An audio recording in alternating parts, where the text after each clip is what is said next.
किसी गांव में एक गरीब ब्राह्मण रहता था। ब्राह्मण गरीब होते हुए भी सच्चा और ईमानदार था, परमात्मा में आस्था रखने वाला था। वह रोज सवेरे उठकर गंगा में नहाने जाया करता था। नहा धोकर पूजा पाठ किया करता था। रोज की तरह वह एक दिन गंगा में नहाने गया। नहाकर जब वापस आ रहा था तो उसने देखा रास्ते में एक लिफाफा पड़ा हुआ है। उसने लिफाफा उठा लिया। लिफाफे को खोलकर देखा तो वह ब्राह्मण हक्का बक्का रह गया। लिफाफे में काफी सारे नोट थे। रास्ते में नोटों को गिनना ठीक न समझकर उसने लिफाफा बंद कर दिया और घर की तरफ चल दिया। घर जाकर उसने पूजा पाठ करके लिफाफे को खोला। नोट गिनने पर पता चला कि लिफाफे में पूरे 20,000 रुपये थे। पहले तो ब्राह्मण ने सोचा कि भगवान ने उसकी सुन ली, उसे मालामाल कर दिया।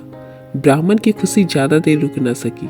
अगले ही पल उसके दिमाग में आया कि हो सकता है यह पैसे मेरे जैसे किसी गरीब के गिरे हो। शायद किसी ने अपनी बेटी की शादी के लिए जोड़ कर रखे हो। उसकी आत्मा ने आवाज दी कि वह इन पैसों को ग्राम प्रधान को दे आए। वह उठा और ग्राम प्रधान के घर की तरफ को चल दिया। अभी वह ग्राम प्रधान के घर के आंगन में ही था। उसे लगा कोई गरीब आदमी पहले से ही ग्राम प्रधान के घर आया हुआ है। वह भी उनके पास पहुंच गया। गरीब आदमी रो रो कर प्रधान को बता रहा था कि कैसे कैसे यत्नों से उसने एक एक पैसे को जोड़ा था, पर अब वो रास्ते में कहीं गिर गए थे।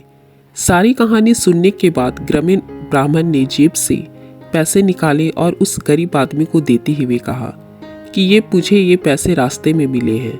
आपकी कहानी सुनने के बाद अब यकीन हो गया है कि ये पैसे आपके ही हैं।